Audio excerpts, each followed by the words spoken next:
to First Things First. I'm Jenna Wolf. That's the Hall of Famer Chris Carter. That is Nick Wright. And was there a football move that wasn't made yet? Oh, my goodness. Free agency hadn't even officially begun. I know. There's and I feel left. like by 3 p.m. today, it's going to be over. Passing out a lot of cash yesterday. A lot of money. A lot of money is going to be one of the themes of the show, CC. It is. You've been talking about a lot.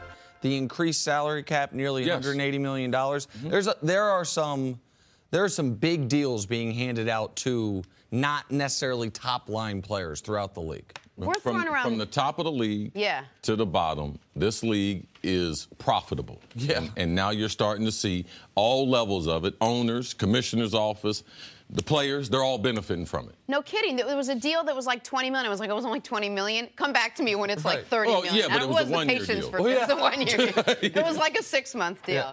All right. To he who would argue there are no guarantees in life, I would argue he hasn't met Kirk Cousins. Cousins just got himself a whole bunch of guaranteed money, speaking of which, after months of speculation as to where he'd end up, the former Washington quarterback landed in Minnesota.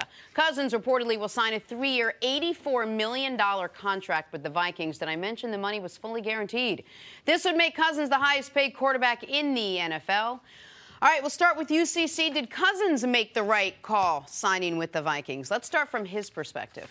Oh, yeah, absolutely. I mean, he went to the best team, top to bottom. Offense, defense, skilled guys, comfort level with the head coach. Yes, he went to an organization. The Vikings in the last 30 days, they just opened up an immaculate new practice facility in Eagan, Minnesota, right outside in one of the suburbs of Minnesota. We know from the stadium with the Super Bowl being there, great facilities that they have there. Zimmer, Rick Spielman, the general manager, the Will family, a family from New Jersey, like they have invested in this football team. Like they're trying to bring the first championship to the Twin Cities. So I felt like Kirk Cousins, the best team to go to, was going to be the Minnesota Vikings. My thing was there had to be a get-out price, and I think that was beyond the $28 million. And I had to have What's the get-out price? $30 million. Where he's saying where the Vikings would tap out. A price where they would say, you know what, I'm out of the bidding. It's too much. It's a car auction, and you stop putting your razor out. I can really live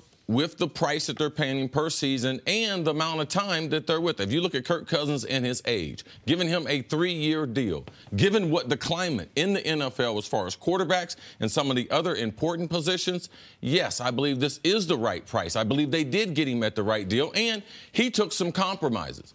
So he didn't go for the highest deal. Right. You know, because he could have gone to the Jets. The Jets basically, he could have named his price there. So I like the fit. Minnesota, I believe they're doing a lot of the right things. And, I mean, this is a team that has been very, very close. As a quarterback, really helped them. If you're going to beat Aaron Rodgers, if you're going to beat them other teams in the NFC, you need a quarterback, and the Vikings have theirs. And what the Vikings did, and where I give them credit and I give Cousins credit, because I think Cousins got the best of both worlds. He got the guaranteed deal, which I know we're going to get into.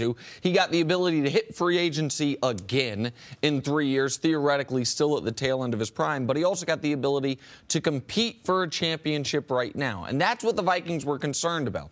We've discussed it, and it cannot go without mentioning that the offseason after this one, the Vikings are going to have some very difficult decisions to make. Some of their top-line players, Anthony Barr, Eric Kendricks, Sharif Floyd, Stephon Diggs on the offensive side, all of those guys hit free agency.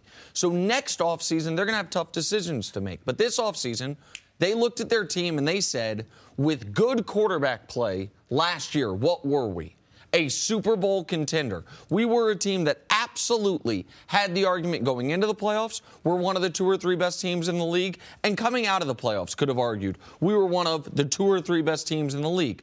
They were not confident, and I don't blame them, that Case Keenum was going to be able to duplicate the year he had in 2017 in 2018. So they took what Case did last year, about a 98 quarterback rating, 22 touchdowns, 7 picks, about 67% completions, and found a quarterback who that has been essentially his average year since he was a starter, a guy who has repeatedly duplicated that process. They don't need, CeCe brought up a good point yesterday with Coach Mangini.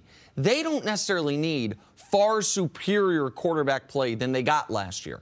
What they can't have is a huge drop-off from where they were last year. They're confident with Kirk Cousins. He will be able to duplicate, if not improve upon, what Case Keenum did last season. So if they're going to pay him all this money, sacrificing what could be a number of components to this team in the next year, 2, 3 years, they assume they're going to be one of the best teams in the league next year. Do you agree? Is this now the best team in the league with Kirk Cousins and this Minnesota Vikings team? I'm not gonna go there as far as are they better than Philadelphia, because what if I say yeah? What difference does it make? What if I say no? It don't make no difference.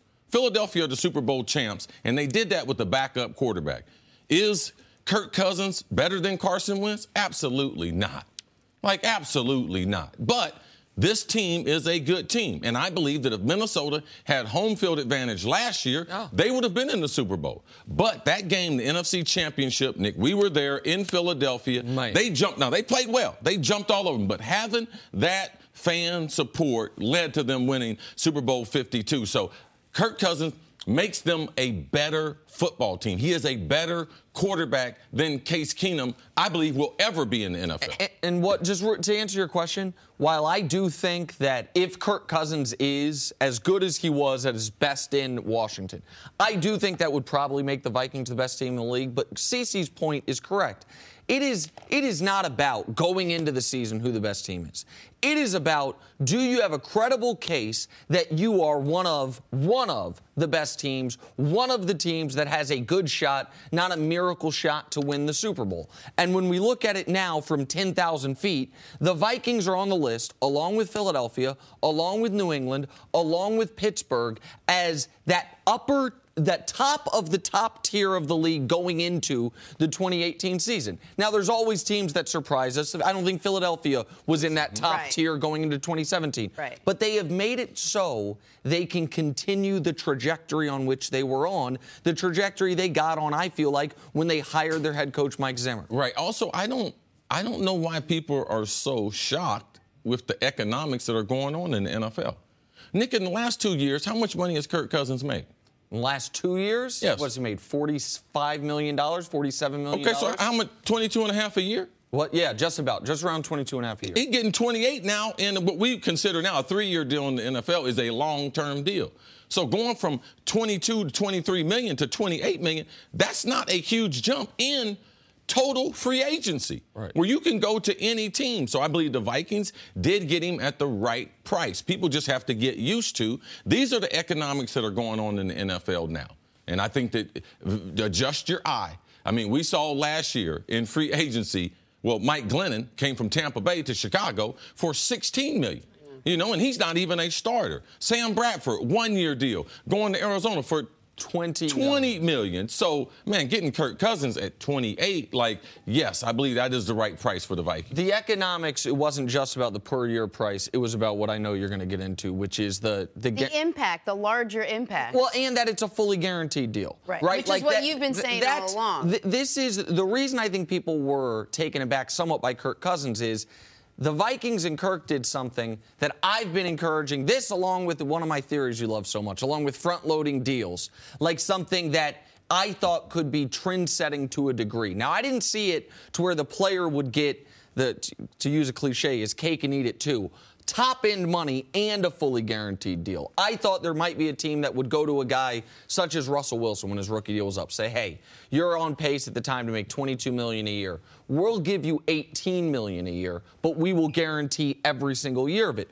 For Kirk Cousins to get a fully guaranteed deal, and this is a key point that I don't want people to forget or Vikings fans to forget, the franchise tag, how you can only be franchise tagged 3 times ever, and it gets increasingly onerous each year, that carries over from team to team. So Kirk Cousins cannot effectively ever be franchise tagged again. And so when he gets 3 years, fully guaranteed to get all his money, he also knows if I play well, if I play the way I've played over the last 3 years, I get to be a free agent all over again, a true free agent all over again without the franchise tag looming over me.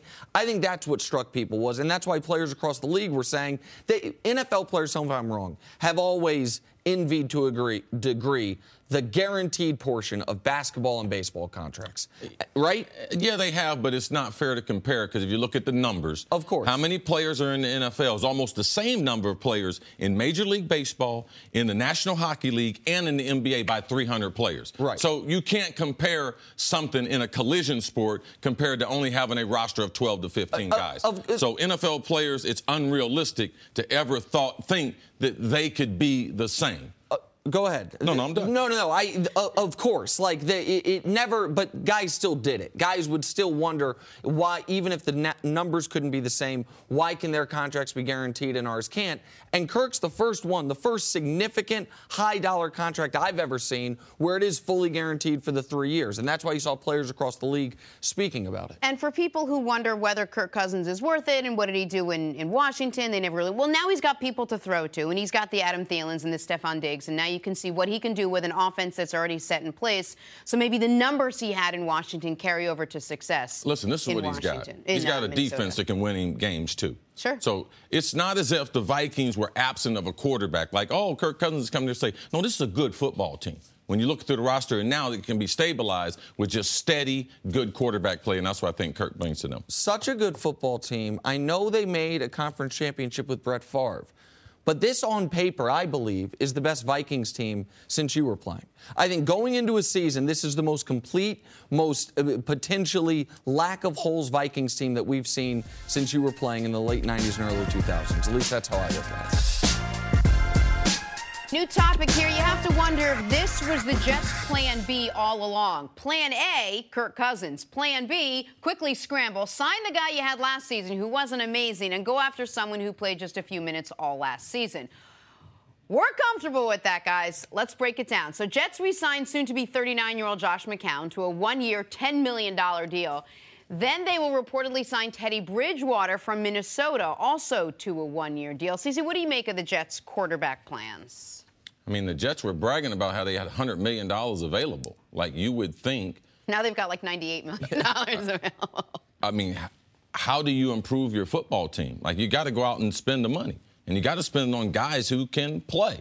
And I can understand even reaching for some guys that you could take a chance on. I can understand them signing Teddy Bridgewater. But I don't know why they signed Josh McCown. Like, I really don't. Like, does he make the quarterback room better? Like, at 39? Like, he's never been good, even when he was young. Like, we think he's going to be better when he's old?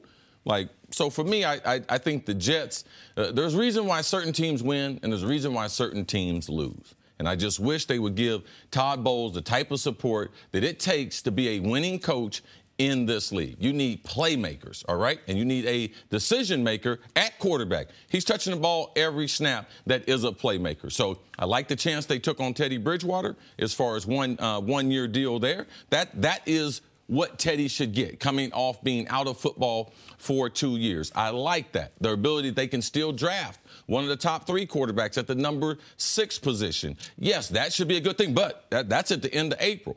We're in free agency right now, and that money's no good. You can't carry that money over to next year. So they need to spend and be spending more. If they're going to ever get out of the basement in the AFC East, you cannot continue to make decisions and get just average football players. You need some great football players, and I didn't see them going out doing that. And I now believe they are not drafting a quarterback at number 6.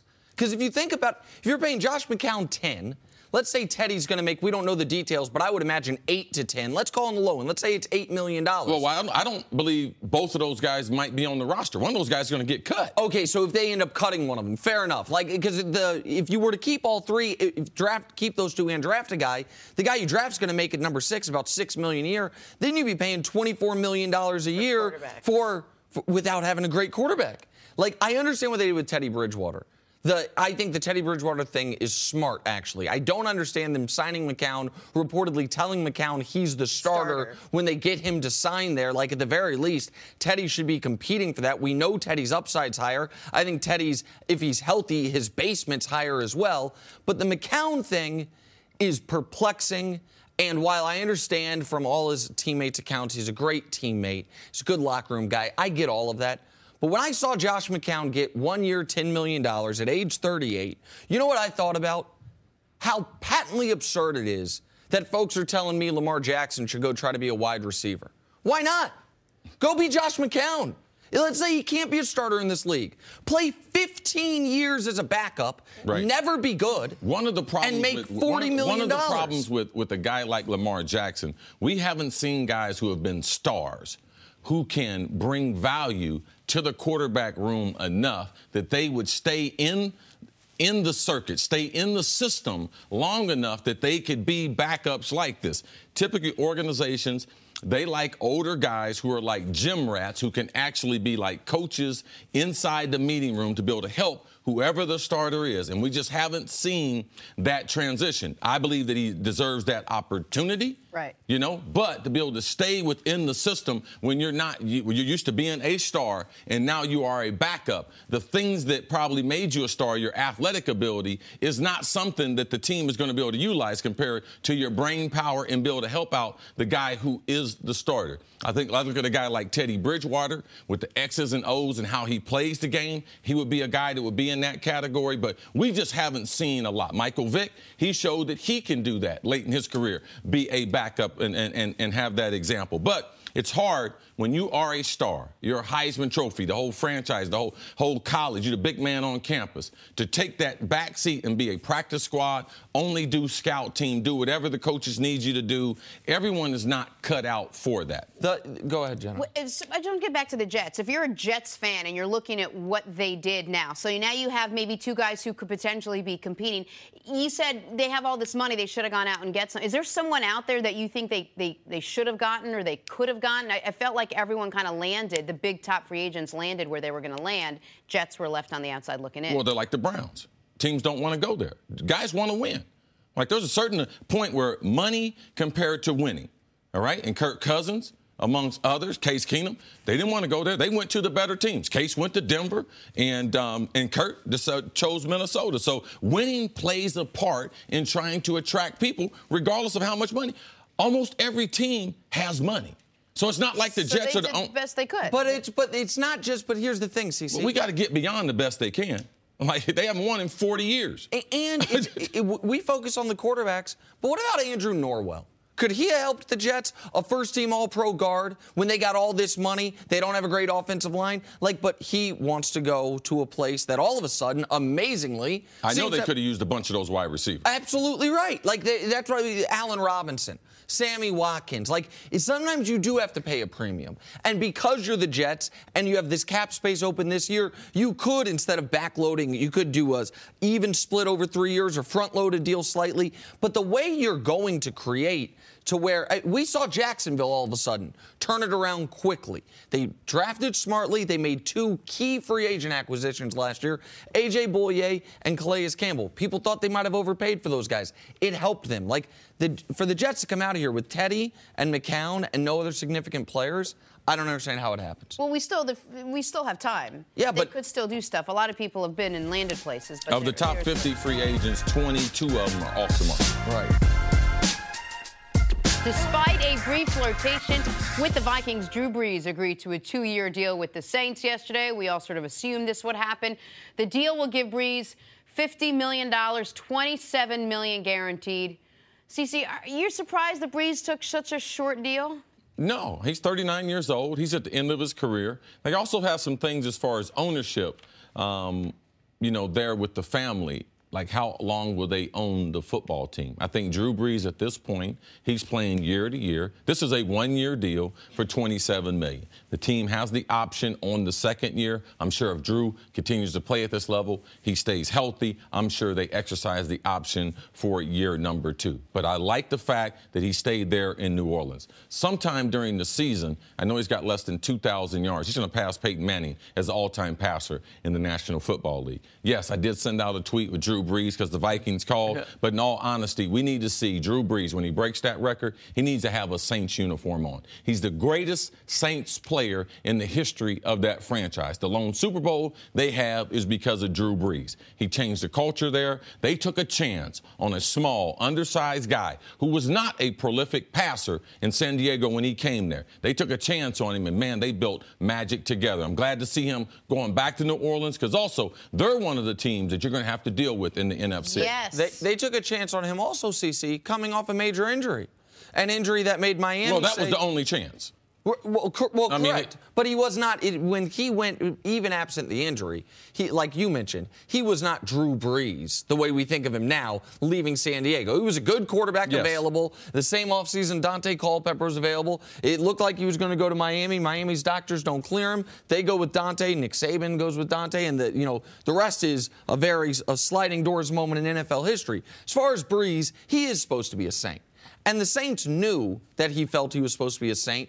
And I think he probably could have squeezed a few more dollars out of this. But what Brees knows is this. While he's not going to play for free, and $27 million is a lot of money, he also knows the only reason Drew Brees is not, because you mentioned it, he's going to throw for more yards than any player in the history of the league. The only reason when we talk about the Mount Rushmore of quarterbacks, the truly top 5 guys of all time, that Brees is in that next tier down, is because he only has the one championship. Like, Drew Brees knows this team is good enough to compete for a title. He knows that if he were to squeeze every last dollar out of this, it might hurt their ability to compete for a title. And if all of a sudden Drew Brees becomes 2-time Super Bowl champion Drew Brees, you start looking at him versus John Elway. You start looking at him versus Steve Young. You start looking at him versus some other guys differently than you probably do right now. And plus, unlike other teams right now in the NFC, which they need a lot of help and a lot of holes to plug, the Saints did really well last year. So bringing Brees back, they can kind of pick up where they left off. No, they had no choice. They had no plan B or plan C. It was to sign Drew Brees. Right. The contract language was a little bit difficult, but they got it done. All right, Packers made news yesterday saying goodbye to Jordy Nelson, who had been there since 2008, and hello to Jimmy Graham, who had spent the last 3 seasons catching passes from Russell Wilson out in Seattle. Jimmy for Jordy. Nick, are the Packers surrounding Aaron Rodgers with enough talent? Listen, I think they got marginally better with this move. If you can, I know it's not a trade, but if you just consider it, they basically took money that could have been allocated to Jordy Nelson, gave it to Jimmy Graham. I think Jimmy Graham right now at this stage of his career is slightly better than Jordy Nelson. I don't think Jordy Nelson has been the same player, the perennial Pro Bowler that we saw pre-ACL, post-ACL. You've seen his yards per catch go from 15 and above for 4 straight seasons, to 13, and then last year less than 10. Part of that, of course, is Aaron Rodgers wasn't out there, but he's not as explosive as he once was. But Jimmy Graham also hasn't been the dominant force he was in New Orleans in a few years now. He's still a very good red zone threat. He's still a guy that can go up and get the jump balls. But when you saw him dominating in New Orleans, Cece, he averaged 138 targets per year. They were feeding him the football. They stopped feeding him to that level in Seattle, and you saw the production drop dramatically to where he only had 1 season in Seattle of more than 600 yards receiving. So I think they got marginally better. I don't think they got much better, and I'm very curious how Aaron Rodgers feels about this. Like I tell you all the time, there are a lot of players that are system players. The way Jimmy Graham was able to do that is because of Sean Payton. Now, Sean Payton's productivity has not gone down as a play caller. He's one of the best that I've ever seen, and Jimmy Graham was a product of that. But as a player, Jimmy Graham thought it was him, not the system. So then he went to Seattle in their passing system, not as sophisticated. It is not a mismatch-based offense. Sean Payton is looking for the mismatch in the defense. What is the soft spot? What guy can I have dominate? And we see Green Bay do this with Mike McCarthy. I believe that he will utilize Jimmy Graham. We'll see Jimmy Graham be more utilized in the passing game, in the field, compared to just being a red zone wide receiver. And the Jordy Nelson puzzle, I'm not puzzled by it, because last year when they signed Devontae Adams, the last week of the season, they signed him to an extension. Randall Cobb or Jordy Nelson, one of them got to go. Now, Jordy Nelson is the older of the two and had a higher cap number, so he was the one who got it. Now, I thought that they would go to Jordy the way Green Bay has done in the past and ask him, do you want to take a reduction in salary? And Jordy could have stayed there, and then they still would have had a problem adding Jimmy Graham. But I'm not surprised, because they made it a priority to give Devontae Adams that new contract. So they named him the #1 wide receiver when they gave him #1 money. You brought up, I wonder how Aaron Rodgers feels, which is interesting because Aaron Rodgers Rodgers has tweeted in the last 24 hours his support for Jordy Nelson. He has tweeted and expressed a little remorse over social media that he was leaving. Remember last year, they ended up getting rid of his quarterbacks coach basically without telling him, and then this happens. You wonder how much dialogue they are actually having with their star on their team about some of the moves they're making. I know it's not done this way in the NFL, but if there's any player in the league that deserves a NBA-esque LeBron level of deference from his front office, from we're going to run some things by you, it's Aaron Rodgers. Teams don't do this in the NFL. I get it. But Aaron Rodgers, you saw them last year. Super Bowl contender. One of the best teams in the league. He gets hurt. Their season falls apart. And you saw in what Aaron was tweeting, also the tweets he was liking, as far as, yeah, this was his guy. We saw him, I think we have a video, we saw him in the press conference after the NFC Championship game against Atlanta talking about Jordy playing with broken ribs in that game. If you remember how emotional he was talking about Jordy Nelson. Yeah, I mean, I'm so proud of Jordy. I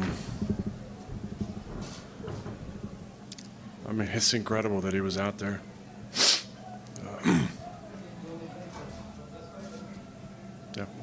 I mean, that's his guy. And so it's a cold business. But given the Alex Van Pelt situation, as CeCe grabs a handkerchief, I wonder how this lands with him. Is that not of concern to you, Chris? Man, they got zero concern, man. All right? You're here to play football, not to pick the players. And what player have we seen that we can give the credibility to think that they know as much as the football people? When you give players the power to pick, you get into players picking from their emotion. And players don't know what's best from a salary cap scheme. Their focus is very, very narrow. So, no, Aaron Rodgers, throw the ball. You're not going to pick the players. What we'll let you do is there's a possibility we're going to cut Jordy Nelson. All right? We need the salary cap space. That's how I would run it past him. It wouldn't be. I don't care what your opinion is. But didn't Tom Brady have an opinion onto whether Jimmy Garoppolo should stay or not?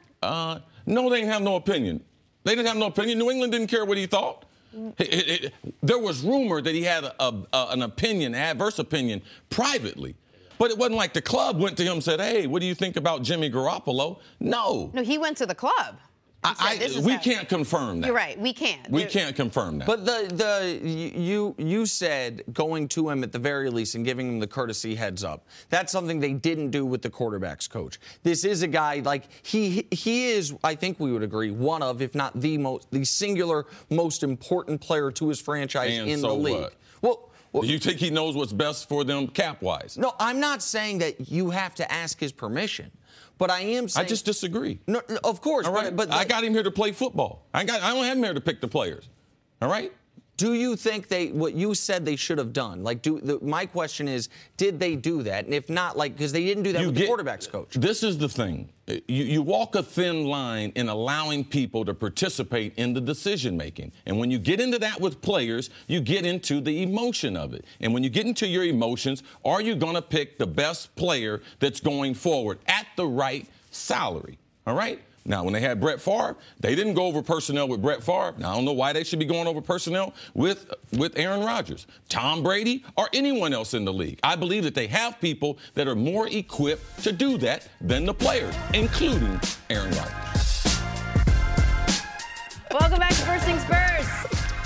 NBA champ Steven Jackson is with us. Always a good time. I think it's fair to say, not to speak for Chris, because that can be a dangerous thing to do, but I'm going to speak for you right now. On behalf of all three of us, even though this is only your third day ever with us, you're already one of our favorite guests we've ever had. Thank you. Hey, man, give him that on the way out the door. We ain't even done nothing today. Man, I give you something on the way out the door. Do some work first. I appreciate it, though. Do some work first. I'm ready. Good point. Good point, CeCe. My bad. All right, let's you might sit down on the curb on it. Waiting on the ride. 3 flat tires. Okay. Steven, let's talk some Russell Westbrook here. Last night, 32 points, 12 rebounds, 12 assists in a win over the Hawks. It was the 100th triple-double of his career. He joins Oscar Robinson, Magic Johnson, and Jay Kidd as the only members of the 100 triple-double club. But, Steven, based on the way he plays, what you've seen from what he's done with this team compared to last year, with the new additions on this team, and yet where they are, would you want to play with Russell Westbrook?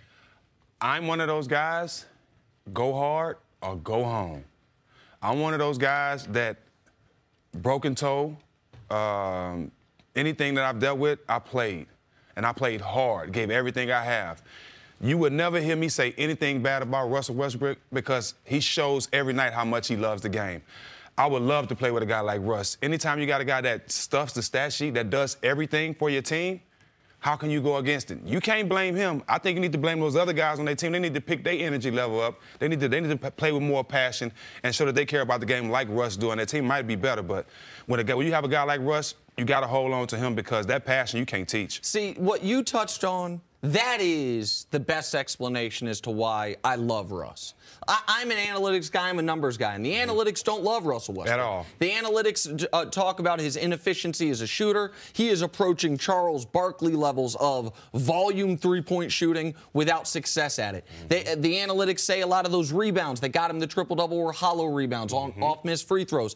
And I understand those numbers, and I appreciate those numbers. But the reason I love Russ is what you touched on. I said this last year, I'll say it again. If you have a kid that plays sports, you know who of all athletes across all sports you should point to and say, that's how you should play, that's how much you should care, that's how hard you should go every single night. Russell Westbrook. Last year, when the biggest problem with the NBA last season was the resting. Was all of a sudden LeBron's not playing on a nationally televised game. The Warriors and Spurs are resting all their star players on a big Sunday or Saturday night ABC game. Guess who was not resting for a possession? Russ. That guy. And what you're saying is, for the right type of teammates, it's inspirational. For the right type of teammates, it should make them go even harder. It's one of the reasons I love him. I understand his limitations as a player, but watching him as a fan, it's exhilarating to me. When I look at the question, I have to ask myself, as a player that played with a bunch of different players, well, what kind of player wouldn't I like to play with? Well, one who's not consistent, one who's lazy, one who doesn't care about the game, and one who's not a self-starter. Like, I don't like to play with guys got to be motivated by the coach. Right. I want a guy that shows up to work regardless of how your body's feeling. Like, you can predict the type of energy that's going to come out of him. Because the reason I like that is because, man, you don't always have your A game. You don't always have the energy that you need to be able to do this type of job. So to have someone like that, so there can be for me, it would be a push-pull effect. Because I would be able to push him on almost every day. In those days I couldn't push him, he would be pushing me. So I would try to figure out how I would be able to surround my game around his game. I realize also the story of Russell Westbrook. This is not one of the guys that, okay, this guy was a five-star talent in high school. Man, UCLA did not want him. But most of the college coaches did not want him. He made himself into the basketball player. Now, he hit a growth spurt, but his overall tenacity to be in the gym, to work on his game. See, I don't think people know who Russ really is and what he came from to get to where he is. They just think that, oh, KD, he's talented. Oh, Steph. Steph developed his game, too. Russell developed his game as much as any player in the NBA. So that much I do love, and that I can embrace and play with. So why isn't this team considerably better than they were last year with the additions they made? And I know you said the other guys need to pick up the energy, but does Russ not need to adjust his game at all, in your opinion? Is there something to maybe figuring out a way when your numbers are basically the same, getting the other guys into it? Because if it's not working the way you're doing it, maybe as the team leader you adjust the way you're doing it? Well, it's hard to point the finger at Russ, you know, when he's doing everything and you're paying guys like Roberson $80 million and he's getting hack-a-shacked. Right. Whenever you ever been in a situation where you have a small forward getting hack-a-shacked that can't make a free throws. So you're putting Russ in a tough position. Losing KD is a tough position. You know, you're trying to add guys to replace KD. That's kind of impossible. I think Paul George, this is his first year. I think he needs a little bit more time there. He's a great player, but you can't put it on Russ, like I said, when you giving $80 million to a guy that's a small forward that can't make free throws. Here's the thing, though, because I know you like Paul George's game because we've never talked about Paul George, but he plays both ends. He plays both ends at a very high level. I know that's your style of ball. I know you like his game. Steven Adams, in a league that didn't have a lot of really good centers. My favorite player. Well, I didn't know that, but Steven Adams really. So why aren't they better? Because it's not just because they gave Roberson that money. Because I know he can't hit free throws, but he was maybe going to be Defensive Player of the Year before he got hurt. Like, he does add some value. Why, in your eyes, why aren't they better? And does it say anything to you that Victor Oladipo looked like one thing in Oklahoma City and has looked like something totally different in Indiana? Well, I think his light in OKC was green. His light in Indiana is lime green. Okay. Okay? Yeah. He can shoot way more. His game is free-flowing. He's got the ball more. It's a different feeling. It's a different feeling. They're not winning because it's kind of like the Jordan thing or kind of like the Shaq thing. When you trade a guy like KD or when you lose a guy like KD, it's going to take a while to get back. We're talking about KD now, arguably the best player in the league. So when you lose a guy like that, it's kind of hard. But I think for the most part, to applaud Russ, he's been doing a great job. He's been just sticking to his guns and being a professional and going out there and play basketball regardless who they bring. Now, he has some help now. I still think if they can get into the playoffs, they can do some damage. At this point in his career, though, for me, I'm about trying to improve my game. I would look at the worst parts of my game, and that would be his three-point shooting. I love the energy and everything, but at some point, you have to look at the numbers and wonder, I need to work more at the weakest part of my game. Right. And so that part right there, I believe that Russ can improve on. At this stage of his career, he should be a better three-point shooter or take less three-point shots. Now, that's an adjustment that Russ needs to continue. If you look at the greatest players, they're still adjusting. Steph is adjusting. KD, we saw him adjusting. LeBron, year 15, he's adjusting. Russ is not adjusting. So that's the thing that you can hold against him. The players who come there with him, they have to adjust to Russ's play. And I just believe as a superstar, he should have more flexibility and be able to do more different things and be able to shoot the ball better. All right, finally, the Warriors announced that Steph Curry will be out at least another week with that sprained ankle. Golden State plays 4 games during that span, including one on the road against the Spurs. All right, CeCe, how big of a deal is this that Steph is now going to be out another week? Any injury to Steph's ankles is a big deal. Anytime that you have this last push to the playoff, 15 to 20 games, and you don't have your marquee players out there, and also let's not forget where they are. This is the first time they've been looking up at someone, and they're looking up at Houston as far as the best record. People are talking about, is it important? Every game's important. They wouldn't be keeping score, all right? They wouldn't have seeding in the playoffs. So it becomes very important, not only to Steph and his availability, but also to the overall psyche. Man, they went through something 2 or 3 weeks ago where Steve Kerr said, man, we need to refocus. With this last stretch of a third of games, man, I'm looking for us to play at a high level. You can't do that without Steph. So, how does it affect the confidence when they do get Steph back? Because I do believe this will lead to them not even being in the running for the #1 seed, which ultimately, how much does that affect them? And I believe that let's start to see these other seeds. Who's going to be the #7 seed? Because they could be in a very tough situation in the first round of the playoff, having Steph maybe play 8 to 10 games before they start. Well, and it makes you question, will Steph be fully healthy for the first round of the playoffs? Like, the reality is, if there's a week you're going to miss, this is probably the best week because you play 4 games, but it's Lakers, Kings, Suns, and then you get to at San Antonio. 2 of those teams are not trying to win games. The Kings, you saw the Suns last night if you stayed up to watch them play the Cavs. Like, right. The Cavs blew them out. Cavs didn't play that well. The Suns are just not interested in winning basketball games, nor are the Kings. But when you talk about the 1 seed, now we can argue about whether or not the 1 seed's important, but they are right now essentially 3 games back of Houston. 2 losses plus the tiebreaker. So you got to go to have any shot at the 1 seed, a minimum of 13-2. And that's assuming Houston's going to lose 5 more times. Houston's probably not going to lose 5 more times. So you probably got to go 14-1. Can you do that without Steph Curry for a week and then with the gimpy Steph? I don't think you can. And if it was one of the other players, if it was one of the other big 4, if it was Clay's got a twisted ankle, are you concerned? No. Draymond, he's got a bad ankle. He's got a twisted ankle. Are you concerned? No.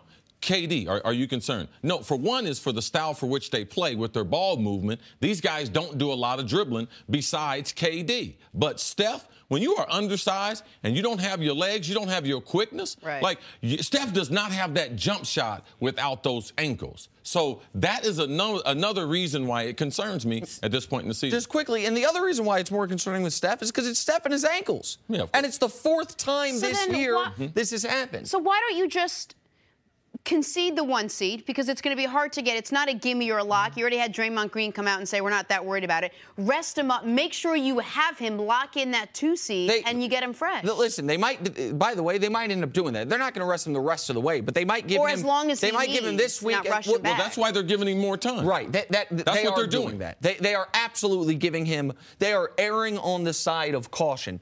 The point that I'm making is they erred on the side of caution the first time this happened to his ankle. They lost some games. They didn't. I don't want to say they didn't care, but it didn't affect them moving forward. They didn't feel, and he hurt his ankle again. There's a reason Steph Curry was on a 4-year, $44 million contract for a second contract in the league. People were worried about his ankles, and so this is a concerning thing as we are approaching the final 15 games of the regular season. All right, let's get back to the NFL now. Malcolm Butler went from being benched in the Super Bowl to a massive payday. According to reports, the cornerback agreed to a 5-year, $61 million deal with the Titans, including $30 million guaranteed. And let's just remember what happened here. Malcolm Butler was on the sideline of the Super Bowl, played like 1 snap on special teams, and really did nothing else, even though he was healthy, and the team could have used him. Cece, what was your reaction to this deal now with Malcolm Butler? I was very happy for him, because I was also happy to Bill Belichick that he didn't win that battle. Whatever that was going between him and Malcolm Butler, that he didn't win. He lost the Super Bowl trying to bench a player, trying to send a message. So he lost the game, the biggest game of his career, by doing that to him. And Malcolm Butler still got the big contract in free agency, because that could have affected his ability to be gainfully employed going forward. With all the rumors, all the stuff that people were saying about him, and all the people that I've talked to who know Malcolm Butler know that those stories are so far removed from what is his real character. So for me, it's his first big payday. New England hadn't tried to pay him the last couple years. This is a guy, an off-the-street free agent, a guy who made his career on his own and took advantage of the opportunities. I'm glad that he finally gets paid. He gets the big payday, and it comes from an organization with Vrabel being, with his New England connections and mentored by Bill Belichick. It lets you know, in them doing all their research and getting all the information, that everything checked out, that they would add him to their roster. Another thing, they have a new defensive back coach, Kerry Combs. He is the former defensive back coach of Ohio State. People look at Ohio State as they are DBU. Yep. They have more first-round picks, even in LSU, Florida State, than all that in recent years because of Kerry Combs coaching them. So now he will be coached in a man-to-man scheme, which is Malcolm Butler. That is the thing that he does better than any other coverage. So I'm very, very happy for Malcolm that he gets that huge payday. You touched on this, but the thing that to me is most important about not only the amount of money he got, but who gave it to him, is it debunks any lingering thought. Was he benched in the Super Bowl because he broke some team rule? Was it because, as the rumors were, got caught with some weed, or he was breaking curfew? Because Malcolm Butler's a good player, but he is not such a good player that if that were true, if that were what people believed across the league, that he would get $12 million a year, a 5-year deal. The Titans would have found it in doing their research. Absolutely. The league would have known. So it's not only that he got that much money, but as Cece alluded to, who gave him that money? Part of the original New England core culture, Mike Vrabel. Mike Vrabel trusts this guy to be. It is a very big deal when you are a new head coach. The key particular veterans you decide to bring in as high-priced free agents, because you know they are going to be part of the culture setters for your entire locker room, and players are going to look to them as you chose them. Like that, I understand Vrabel's not the GM, but they're not signing off on this without Mike Vrabel being okay with it. So this, to me, absolves any potential sins people thought Malcolm Butler may have committed. Now, we thought on the show it didn't make any sense, the allegations of the weed or the curfew, because if that were the case, they wouldn't have dressed him for the Super Bowl. But people were still wondering what happened. That now goes away, and it does without winning the Super Bowl, as Cece mentioned. Malcolm Butler did win this battle with Bill Belichick. Yes. Like, he got to go to a place where he's wanted, a place where he probably doesn't have to worry now about being superseded in the lineup, and he got all the money he was looking looking for from New England a year ago when they went out and gave it to Stephon Gilmore from Buffalo. And when you go through all those excuses or all those possibilities of what could have happened to Malcolm Butler, was it the drugs, was it curfew, whatever it was, the thing on the bottom that people talked about, well, maybe it was skill. Maybe for whatever reason, Bill Belichick thought he just didn't have what it takes to fit into this game with the Eagles or whatnot. And now kudos to Malcolm Butler, who can get past this chapter in his life that was not a great one and move on and actually go out and play there's football. no way that anyone who knows stuff about football would think that it's a skill thing. Because the reason why Bill Belichick, the people he put in, he ended up benching both of those players, one being a special teams and a safety player. So, no, they didn't have the coverage ability of Malcolm Butler. They suffered the interest of the team in trying to discipline or trying to send a message to a guy who is their best cover corner. So Bill Belichick, he loses this. So the Cavs were in need of a bounce-back game after 2 losses in Los Angeles. Thankfully, they had the Suns on their schedule last night. LeBron James scored 28 points, part of his 14th triple-double of the season, the most he's had in a single season. What say you, LeBron? Just say I'm like fine wine. I get better with age. That's what it says. More possession in my ass. He's also been saying. What are you talking about? What are you talking about? So I'm getting better with age. That's what it's saying. He's been saying. I know that. I know. I'm not talking about. Who's the reporter that was like, oh, no, technically it's because you had more possessions. I think that's why. I mean, Stephen, how do you think it's possible LeBron has been able to maintain such this incredible skill this long into his career? Well, it's a couple things. You have to give him his props, first of all. You know, being able to take care of your body from coming in the NBA, knowing he had so much on his shoulder, knowing that so much was expected. For him to be able to take care of himself and dedicate his life to the game like he has, you have to salute him for that. Another thing, like you said, God's definitely blessed him. You know, he has an unbelievable body, unbelievable skill set, you know, and that's definitely special. But the fact that he's in the game at the right time, too. What does that mean? He's in the game. The era. The game is not as physical as it used to be. Yeah, the game is soft. The game is totally different now. He's not getting slammed down every drive. You know, it's not physical, so he's not enduring the pain that Jordan, Dominique Wilkins, and those guys were taking going to try to attack the rim. He's not. But like I say, but it's his time. You know, and I just give him his props. He was born to be LeBron James. He was born to be the K-A-N-G, the Kane, and that's just what it is. And like I said, fine wine. He's getting better with time. Here's the remarkable thing: LeBron James, like LeBron, year 3 came in second in the MVP balloting, but I don't think people yet really considered he was the best player in the world. Either at that time people still thought it was Duncan, maybe some people thought it was Nash. Shaq was at the end, maybe Kobe at that moment. Starting with the 48 special in Detroit in 07. The playoffs in 07 is when LeBron James announced himself as, I'm the best player in the world right now. Right. And that was 11 years ago. Mm-hmm. He hasn't handed the figurative crown back since then. And you mentioned God's blessed him. There's no doubt about it. 6'8". He talked about when he was coming out of high school with an NBA body, they didn't even lift much weights. Right. Something now, he obviously does lift weights now, but in high school he hadn't.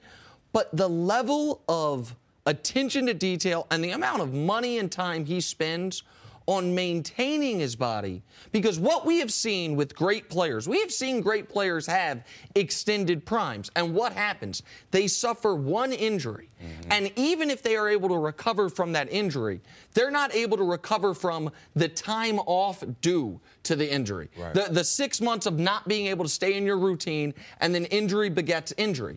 For LeBron to have played well over 50,000 minutes, to him going on his 8th consecutive, potentially 100-plus game season, and to never be hurt, to have never suffered any injury of note, part of that is just luck, blessing, and part of that is something he has worked towards, which has allowed him to maintain this level where he is, from an all-around offensive perspective, as good as he's ever been. Yeah, LeBron is not one player, but he's like several players. Wow. The only way I can do it now is just based on the NFL. I would say he has the body of Cam Newton. He still has the skill level of Aaron Rodgers, and he has the ability to dominate the game like Tom Brady.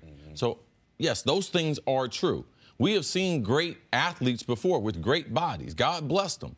But did they have the tenacity to be able to grind it out every day? One of my favorite things about LeBron is to watch some of the videos that he does before the game, the amount of work that he takes putting into his body. Now, he's not a guy, because we've seen this in sports, guys who are just good looking. They look like they've been lifting weights. They're playing a sport, but it doesn't transfer over to greatness. So LeBron has embraced lifting weights. Most basketball players, I was raised in a basketball family. Right. Most basketball players do not believe in lifting any type of weight. It's going to throw off their shot. Not only did God give him the best body, but he also gave him the tenacity to realize, man, I need to take care of this. LeBron has addressed every weakness he had in his game since he's come into the NBA. He has gone outside of his circle of friends to get resources, to learn more about the game. And he's benefited from the new style that they have in the NBA, where you can't foul a guy. And it's not me complaining. It's no different than being in the NFL. These games are different now. The rules have adjusted, that the type of play is less physical than we've ever seen before. But you have to embrace his ability to improve his own game, for him to be critical of himself. And most great players don't do this. Most talented people don't do this. They only work on their strengths, don't work on their weaknesses. So it's hard to become a complete player. And that's what, to me, are the exceptional things about LeBron. Cece, you just alluded to something you said in the beginning, that there is one part of this I disagree with you guys on. I think LeBron's been hurt by this era. I think what's the weakest part of LeBron's game? He's improved lately. The weakest part of his game is three-point shooting. We've never had... The weakest part of his game is free throw shooting. Okay, sure. It's 75% for his career. You'd like it to be 80%. But that's the weakest part of his game, though. Okay, sure. That's fine. But as far as the part of his game where the game has changed the most, I guess, is three-point shooting, right? That is not one of his absolute strengths, and it's never been more important.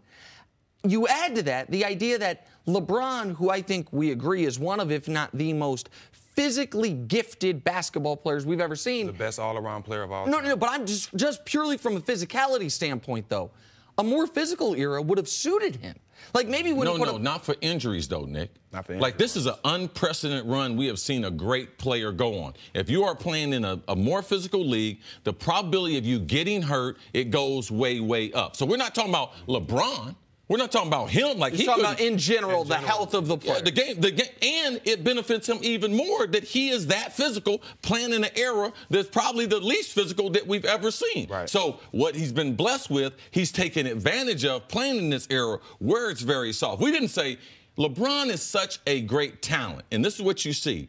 Take the last 50 years in any sport. You pick a guy that can play in any one of those years, that's what speaks to his greatness. Right. And LeBron could do that. He could be Oscar Robertson. He could be Magic Johnson. He could be Kobe Jordan. He's done all those things wrapped up in the greatest body we've ever seen. And while he knows how good he is, not one day does he ever take off. We all have seen athletes who are able to just rest on the laurels of their talents, like a guy like Allen Iverson, who was so talented and could have been so much more talented if he practiced. There was this amazing Tiger Woods commercial, a Nike commercial that came out a couple years ago. The camera pans down. It's pouring rain outside. Mm-hmm. There's a really comfortable couch. There's cartoons on. And then you keep panning, and he's outside in the rain practicing over and over. That's the same feeling you get with LeBron James, that every day there's another part of his game that he keeps wanting to work at, and his skills haven't let out since. How much better can you get? You know, like, he's the best player in the world, and he still wants to get better. He still has that hunger for the game. Yeah. He still works out harder than anybody. And like you say, basketball players don't lift weights. I know. I didn't start lifting weights till after my career, and I fell in love with it. But LeBron, the way he works, it shows why he's so dominant, why he's been great for so long. You have to give him his props for that. What do you just alluded to it just quickly here. What do you think it is, in your opinion, guy that's played against him for a long time, that keeps his hunger level where it is at year 15? Well, Kawhi has the same thing. They want to be great.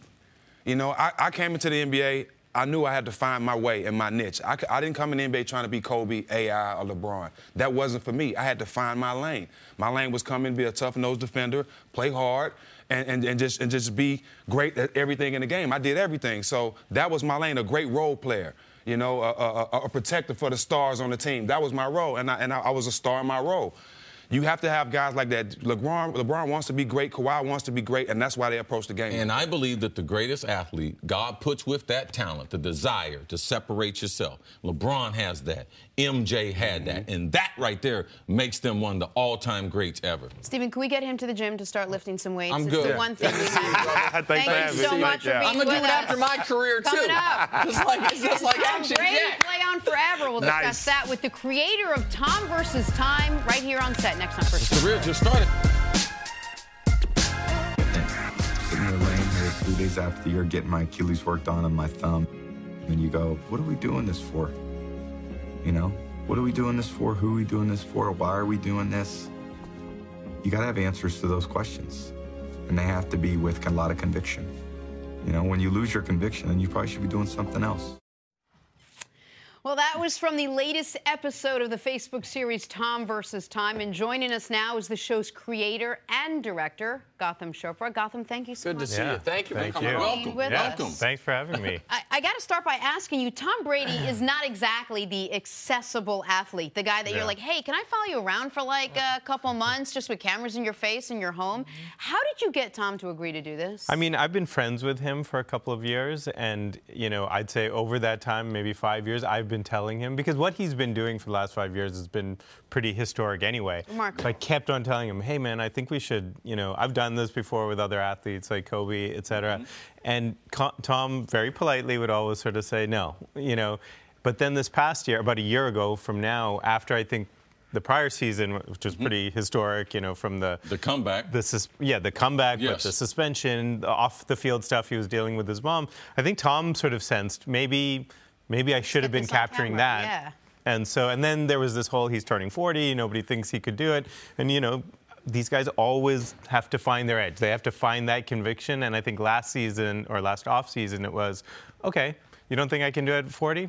Let me show you how. It's funny you say he's turning 40, people don't think he can do it. In one of the episodes, one of those talking head sound bites of people doubting Tom Brady was yours truly, and I was proven a fool on that. But I'm curious about, just quickly here on this part of it, did Tom Brady did he have final cut? Like, did he get to see could he edit things at the end? I mean, yes, he was a sort of a participant. We were collaborators on this thing, but we did all the posts during the season, and I can tell you, Tom's pretty focused on football.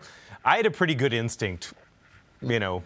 The reason I ask is because I found what we just played there, basically the close of the series, unbelievable. I thought it was jarring because I looked at it as the premise, Tom versus Time, and tell me if I'm getting this right. The premise of it was Tom's going up against an undefeated opponent that he thinks he can defeat. Like, he's talking about wanting to play till he's 45 throughout the series. And then the series closes to me saying, man, Time might be winning when he's questioning whether or not how long he wants to keep going with this. Was I reading that properly? And how did you react to what you heard Tom say that you chose to close the series on? We should absolutely have you in the writer's room. Yes, this is, I mean, yeah, you're definitely barking up the right tree. I mean, I think at the end of the season, it was a really trying season. And I think it's been a trying 2 seasons for him. And so I think that was the culmination. And I was kind of surprised. I mean, I, again, have been around Tom. There was a version that I thought was going to be much more predictable where he talked about his off-season training and just getting back into the routine, turning the page. And that was a little bit, I mean, it's subtle, but that idea that I need to spend some time this off-season figuring out what I really want to do and where I'm going to get that motivation. Because as you know, it's not just physical, it's mental and it's emotional to try to do Now, I didn't read that. To me, it seemed like a great player who I have to go in this hole for 8 months, 6 to 8 months, a year. And now I realize that regardless of winning and losing, I'm sharing this life with with the very people who I deem to be very important. That's his wife and his children.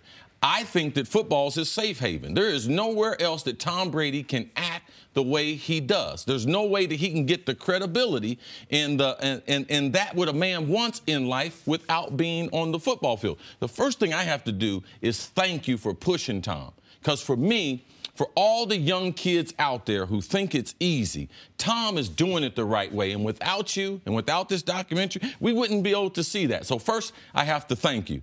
The footage of the AFC Championship game, it showed me the essence of being a football player. How shocked were you that it happened, and how shocked were you to see through this process the overall results of what happened in the AFC Championship game? I mean, I was sitting up in the family suite with the family, and in the first, I'd say even in the third quarter, I was like, what are we going to do? You know? And I mean, I've been a Patriots fan. I grew up in Massachusetts. I've been part of, like, watched this dynasty over the last 18 years. So, but even still, I mean, that game, I thought it was over. I did not see them coming back against that team, which is a really, best defense in the league. But so in the fourth quarter, and then being with Tom afterwards in the car, and then, there's stuff that's not even in there. Like, when I was at home, like, Tom was kind of he was in disbelief, like, that they pulled this off. And, yes. You get the sense with him, like, he's like almost this larger-than-life mythical figure. They always come through. Tom always pulls it off. And there was a humility to him sitting in his kitchen at midnight after that game where he was like, I can't even explain it anymore. I mean, we did it without Gronk. Like, how does that happen? What about before the AFC Championship game? Because you guys in the episode, if people haven't watched it, they should watch it. It's the first time I've ever seen, I think it's the first time the world's seen the cut on his hand. You grew up in Massachusetts. You're a Patriots fan. You mentioned you're friends with Tom Brady. You're also making this movie, or this documentary. The first time you see the cut on his hand, and you know when the AFC Championship game is coming up, what's going through your mind? And also, what do you think in real time, what was Brady saying? What was going through his mind before the game, right after the injury happens? Well, he FaceTimed me. I think it was like it happened in practice on a Wednesday maybe or Tuesday. And he FaceTimed that night. Because, we are constantly in communication. We knew we were going to do this that week. I was going to come that weekend and do it. And he was down in the dumps. He felt, like he told Alex Guerrero, his trainer, he's like, it wasn't supposed to end this way. And he really thought. But then I think, Tom's a creature of habit, and he started going through his process. And every day it started getting better. And going into, I was with him on Saturday, and he was getting acupuncture. And he just sort of follows, his treatment routine. And by Sunday, he felt confident. Like, I think I can do this, and it was great to sort of see him, and he builds that confidence. It's, again, he's not this guy who just like thinks he's going to win all the time. It's a culmination and going through his routine, and I mean that's what the Patriots have created, a culture that just do your job and follow your process. You spent so much time with him, and we saw it in the car, in his house, in these really intimate moments where the public never get a chance, we really rarely get a chance to see. But we're also in this internet age where we could look up everything we want to know about an athlete. Everything's on Wikipedia at this point. Over the course of the weeks and months that you spent really closely with him, tell us something that we really didn't get a chance to see, something that may have surprised you that you didn't know about, either how he trains or how he treats people or whatever it is that you thought really, really changed your opinion. His ability to sort of people talk about compartmentalizing, but his is like moment to moment. Like I would be with him, or I would be watching a game, being at the stadium. They would have this amazing comeback or a loss, and then an hour later, he's in the car with his kids. His kids come to all his games, and, he's trying to sort of, he's a dad. He's like, trying to sync his phone with the car so he can play Moana sing-alongs because his 4-year-old is impatient in the back of the car in a traffic jam. And Tom's ability to, from this moment to being on the field with his players, rallying the guys, being a leader, to then being a dad. His wife is, a bigger, higher profile than him. She's busy. So they're juggling just like all the different things going on in his life makes those accomplishments on the field that much more admirable. I mean, somewhat unbelievable how he's able to maneuver navigate through that, hour to hour. He says in this, in a moment of supreme honesty, and that I really appreciated, I thought we were going to win the Super Bowl. You get the ball back down 5-2, 20. We know how this story is supposed to end. We also know for you, like as a filmmaker, the ending ended up being, I thought it was brilliantly done, but it would have been like the perfect story arc, like a comeback in the final moments to win a championship. What we saw Tom a week. You guys filmed this when that interview was about 5 days. Okay, after. So 5 days after. Yeah. What is he like? As close to as you saw him after the game, whether it was the next day or that day, what's he like in that moment? He calls it a crash landing, and it's literally, no matter when it ends, it ends. It's over. You can't go back. And, the guys, go their separate ways. And all that chemistry and camaraderie you've built over the season, and a loss, especially, a loss in the Super Bowl in Minneapolis, everyone wants to get out of there. And so he was sort of lost, and you could see it. Even 5 days later, he was physically there with his kids. He's helping them put on their mittens and get off to school. But mentally, you could tell, he was still sort of replaying moments in his head. Right. You can't do anything on Tom Brady in New England without the cooperation of New England. So first question is, how was that experience working with the New England and their personnel? And secondly, might be the most important question with Alex Guerrero. His relationship with Tom, how important is that to him? Well, so on the first part, the Patriots were great. They issued us credentials. I mean, I would first say the vast majority of the stuff was filmed over the offseason. A lot of his offseason training, traveling, doing stuff with his family. And then the stuff during the season was really mostly in his home. The Patriots were great in terms of issuing credentials, so I could get to and from games and, come in with him, leave with him, all of that sort of stuff. But I'm also, and, the only person more sensitive, I think, than me to the Patriot way is Tom. And so there was no going into locker rooms, meeting rooms, doing any of that. No, I thought that. Yeah. During the practice, you weren't there during the week, during practice, things like that. Yeah, I mean, because, they have a culture, and that's been part of their success. Tom's sensitive to that. I'm sensitive to that. And this was really more about his personal life anyway, and how he manages that in order to perform on the field.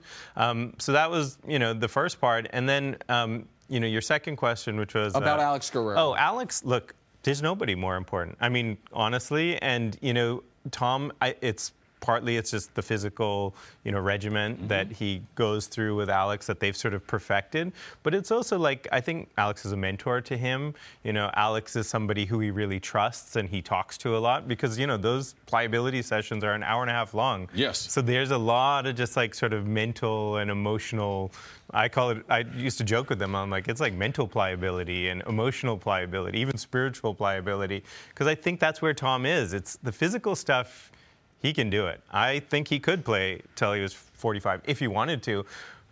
Do you want to do it over and over? I'm sure can you sacrifice? Yeah. I mean, I'm friends with Michael Strahan, works with us, and Michael says at the end of his career, it wasn't physical. It was just, I'm over it. I don't want to do it anymore. So then obviously we'd be remiss if we didn't ask you, at any point, did he give you any idea of realistically where his head and his body were as to what he's got left, what he could do, what he wants to do realistically? I mean, I think that last part is he needs to find that, quote, conviction this offseason. And I think for all I'll play 4 or 5 more seasons, it's a season-to-season thing right now with him. So he's got to figure it out this offseason to be back on the field. And then I don't know that he thinks, frankly, beyond that right now. And I mean, this is just me, not Tom, I would be surprised if 4 or 5 more years. I mean, I don't know. He's accomplished everything he needs to do. And at this point, I think there's still something driving him. He still wants to win. He still sees with this team, with this coach. Yeah, I think with you being with him, the intensity for which he has to go through, I think it's hard for you to understand why would such an accomplished person continue to do this. But in the documentary, it's called Tom versus Time. I believe Tom has won. Who do you think has won or is going to win this battle? Well, who's it? Charles Barkley that said, Father Time is undefeated? Yeah, but there's a lot of stuff Charles Barkley can't quote. Look, eventually time always wins, but I think, if anybody is sort of, holding his own against time, it's Tom, and he's figured out a formula to extend it as long as he can. So I think he will, as long as he wants to.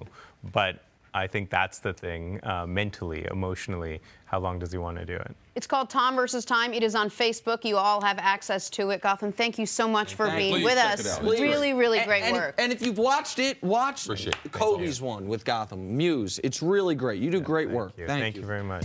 I'm Jenna Wolf, and thank you for listening to the First Things First podcast. Make sure to subscribe and tell your friends, family, and coworkers about the podcast, which, by the way, is available on iTunes and all your favorite podcast apps. You can catch a fresh new episode every Monday through Friday on FS1, starting at 6:30 a.m. Eastern, 3:30 a.m. Pacific. So long, everyone.